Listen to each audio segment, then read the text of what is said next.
ദോഹയുടെ ഹൃദയഭാഗത്തെ വിശാലമായ കടൽ തീരത്ത് സായാഹ്ന സവാരിക്കെത്തുന്നവർക്കായി കുപ്പിവെള്ളം തണുപ്പിച്ച് കാത്തിരിക്കുകയാണ് ബംഗ്ലാദേശ് സ്വദേശിയായ മുഹമ്മദ് ഫിറോസ്.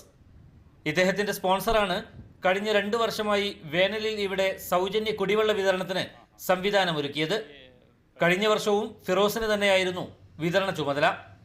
5 കിലോമീറ്ററിലധികം നീളം വരുന്ന കോർണിഷിൽ സവാരിക്കും വ്യായാമത്തിനുമായി എത്തുന്ന പല ദേശക്കാരായ മനുഷ്യരാണ് ഇവിടെ നിന്ന് മനസ്സും ശരീരവും തണുപ്പിക്കുന്നത്.